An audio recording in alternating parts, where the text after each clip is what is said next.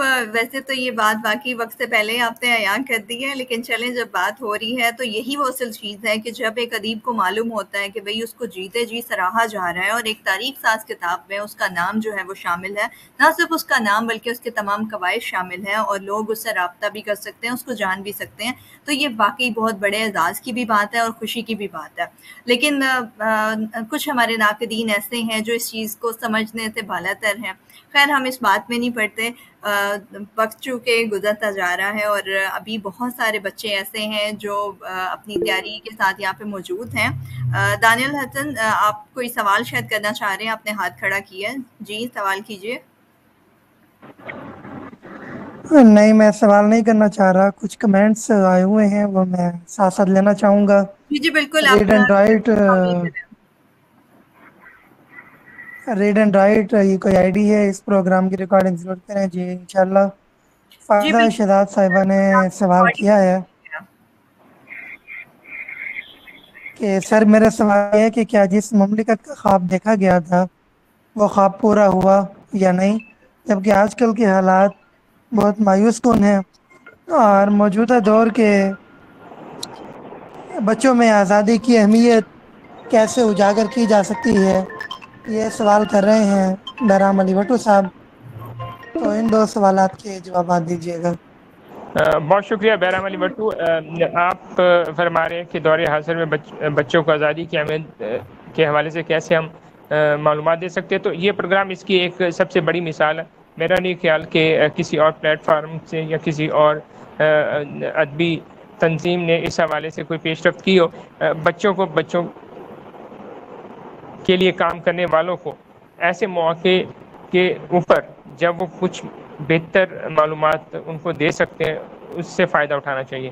آج کا جو پروگرام ہے وہ بچوں کے لیے اس لیے بھی اہمیت کا حامل ہے کہ وہ بچوں کے ادیبوں سے نہ صرف گفتگو کر سکتے ہیں بلکہ ان کی گفتگو سن بھی سکتے ہیں، اپنی آزادی کی جو وہ ایک جذبہ ہے، شوق ہے، وہ اپنی جو محبت ہے وہ بھی نہ صرف اجاگر کر سکتے ہیں بلکہ آزادی کے حوالے سے جان بھی سکتے ہیں۔ تو اس قسم کی جب چیزیں کسی بھی پلیٹ فارم کے ذریعے سے کی جائیں گی تو وہ ان کو بہت کچھ جاننے کا موقع جو ہے وہ فراہم کرتی ہیں، جس سے وہ بہت کچھ جان سکتے ہیں کہ ہاں اصل میں آزادی کا مقصد کیا ہے۔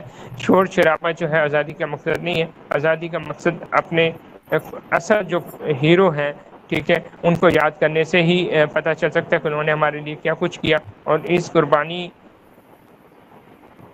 کو دینے کے بعد اب ہم مزید اس وطن کو کس طرح سے مضبوط بنا سکتے ہیں، کس طرح سے مزید اوپر سے اوپر لے کے جا سکتے ہیں۔ جہاں تک فائزہ شہزاد کے سوال ہے، فائزہ شہزاد صاحبہ، ہمارا خواب جو ہے جس ملک کے لیے ہم نے دیکھا وہ کافی حد تک پورا ہو چکا ہے۔ ہم آزادی سے رہ رہے ہیں، اگرچہ اس آزادی کی راہ میں بھی بے شمار رکاوٹیں ہیں، لیکن بہرحال یہ غلامی سے لاکھ درجے بہتر ہے کہ ہم جس حال میں ہیں وہ اس غلامی سے تو بہتر ہے۔ آج کل کے حالات مایوس کن ہیں۔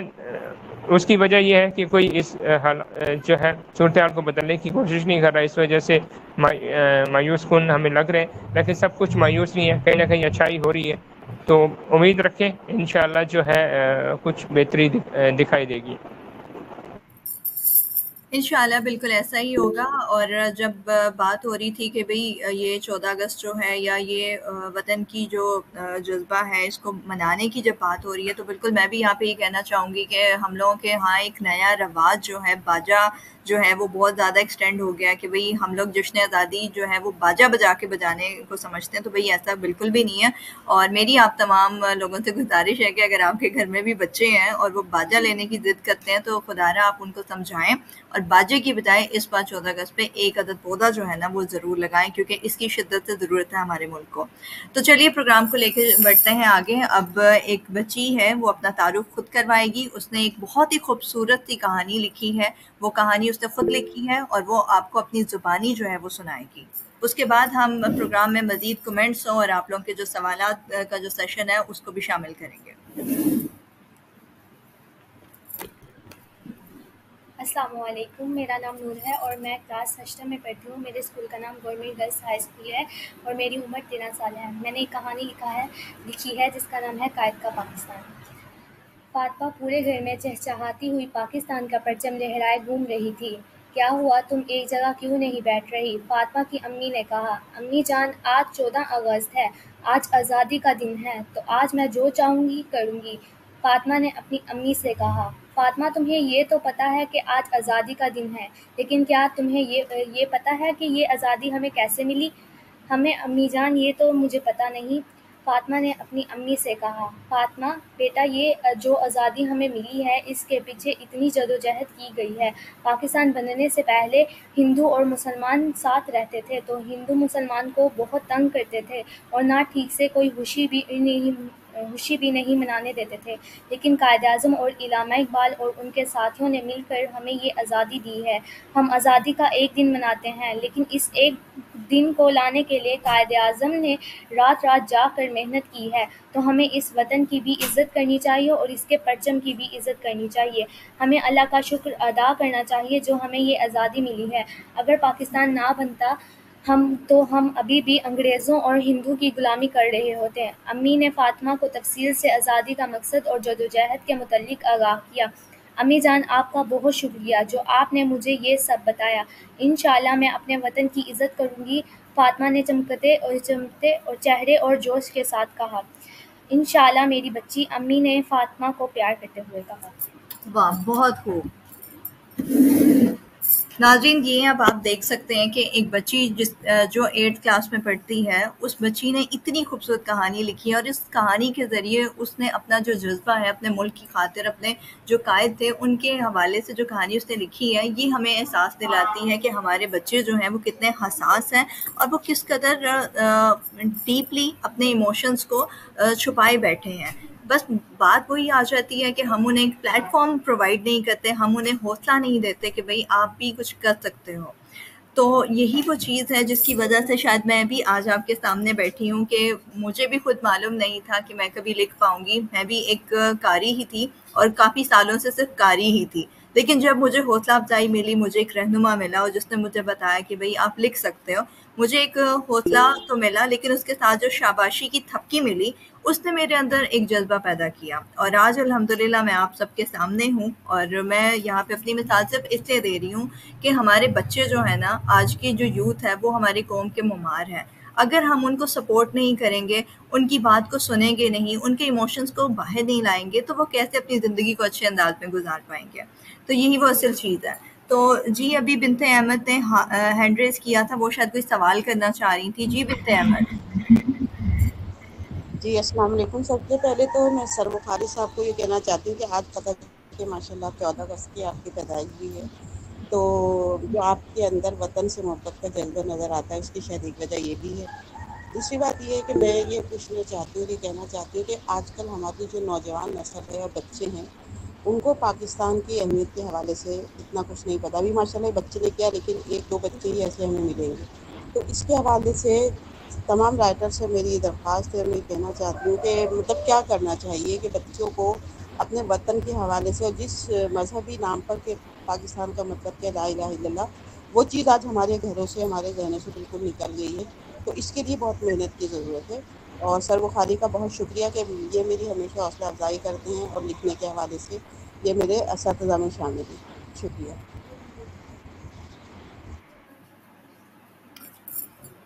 جی بخاری صاحب، بنت احمد نے آپ سے سوال کیا ہے، پلیز آپ اپنا مائک آن کیجئے اور جواب دیں۔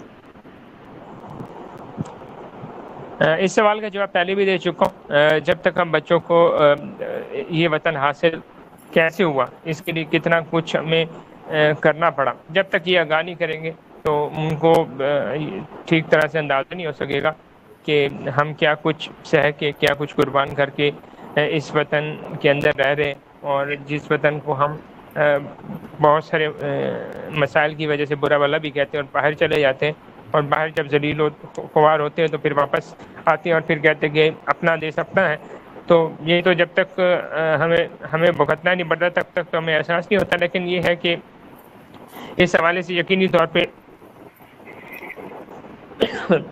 کہانیاں وغیرہ، مضامین وغیرہ نہ صرف ان کو لکھ کے دینا ہوں گے، بلکہ عملی طور پہ جو ہے ان کو ایسے پروگرامز کے اندر لے کے جانا ہوگا جہاں تاریخ پاکستان جو ہے ان کو سمجھائی جائے، پڑھائی جائے اور وہ اس سے آگاہ ہوں۔ جب تک یہ نہیں ہوگا تو اس وقت تک حقیقی پاکستان جو ہے، جو حقیقی پاکستان یعنی حقیقی جو آزادی ہے اس کا بھی ہمیں اندازہ نہیں ہو سکے گا، اور پاکستان کے حصول کا جو اصل مقصد تھا وہ بھی ہم آگاہ نہیں ہو سکیں گے۔ تو اس حوالے سے ادیبوں کو خاص طور پہ جو ہے وہ کام کرنے کی ضرورت ہے۔ میں نے بھی اس حوالے سے چند کہانیاں لکھی ہیں جو وطن کی محبت کے حوالے سے، خاص طور پہ جو میرا پہلا ناول ہے آخری وار، وہ ہے بھی نونہالوں کے لیے، جس میں یہ بتایا گیا کہ کس طرح سے اس وطن کے دفاع کے لیے ایک جو فوجی ہے وہ جدوجہد کرتا ہے اور وطن کے دشمنوں کو ان کے انجام پہ پہنچاتا ہے۔ تو اس حوالے سے جو ہے سب کو مل کے کام کرنے کی ضرورت ہے۔ جی بہت شکریہ۔ شرکا محفل میں سے اگر اور کوئی ہماری مہمان خصوصی سے کوئی سوال کرنا چاہتا ہے تو وہ اپنا ہاتھ جو ہے وہ کھڑا کر سکتا ہے، ہینڈ ریز کر سکتا ہے، ہم آپ کے سوال کو پروگرام کا حصہ ضرور بنائیں گے۔ جی دانیل حسن، آپ کوئی سجیشن کیا دینا چاہ رہے ہیں؟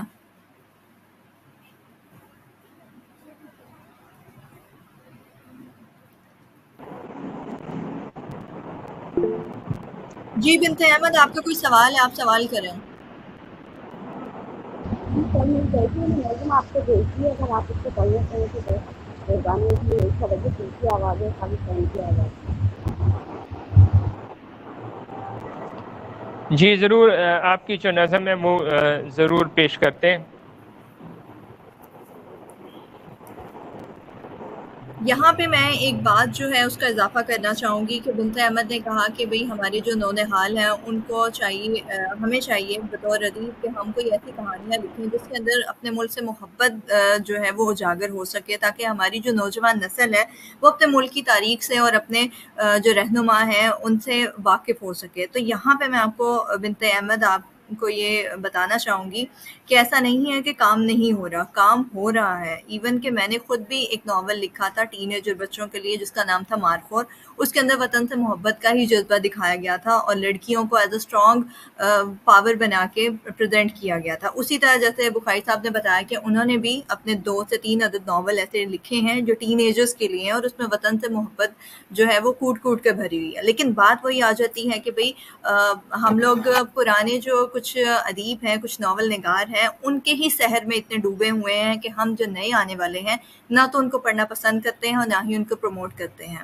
تو اگر ہم اس چیز سے، اس خول سے باہر نکل آئیں تو میرا خیال ہے کہ بہت ساری معاملات جو ہیں وہ ویسے ہی حل ہو جائیں گے۔ تو دانیل حسن، میں آپ سے گزارش کروں گی کہ باقی جو کچھ کمنٹس وغیرہ رہتے ہیں آپ انہیں پروگرام کا حصہ بنائیں۔ جی میں دیکھتا ہوں کہ کون کون سے مزید سوالات آئے ہوئے ہیں۔ نظم کے حوالے سے بخاری صاحب نے بتا دیا ہے کہ وہ دیکھتے ہیں۔ فائدہ شہزاد صاحبہ کہہ رہی ہیں کہ ہم نے پودے لگائے ہیں، بہت اچھا انیشیٹو ہے ہماری طرف سے، ویل اپریشیٹڈ۔ ماشاء اللہ۔ اور فائدہ شہزاد جو ہیں وہ کہہ رہی ہیں کہ بہت خوب کہانی، یہ جو بچی نے کہانی پڑھی تھی۔ اسی طرح ایاز بجیر صاحب جو ہیں وہ بھی یہی کہہ رہے ہیں کہ کہانی زبردست تھی۔ اسی طرح عمار حسین نے 2 سوالات بھیجے ہیں۔ پہلا یہ کہ نور بہت زبردست کہانی، آپ کی اردو پڑھنے کی رفتار قابل تحسین ہے، اور دوسرا سوال شاید کسی اور لینگویج میں ہے تو وہ سمجھ نہیں آ پا رہا۔ یہی اب تک کچھ کمنٹس بعد میں آئے ہیں۔ جی بہت شکریہ دانیل حسن کہ آپ نے کچھ کمنٹس جو ہیں ان کو پروگرام کا حصہ بنایا۔ اب میں ایک اور بچی جو ہے اس کو دعوت دینا چاہوں گی، اور انہوں نے بھی اپنی ایک کہانی لکھی ہے اور وہ اپنی ہی زبانی سنانا پسند کریں گی۔ تو امید ہے کہ شرکا محفل جو ہے وہ بچوں کی بھرپور انداز میں حوصلہ افزائی کریں گے تاکہ وہ مزید بھی ایسے ہی لکھتے رہیں اور آگے بڑھتے رہیں۔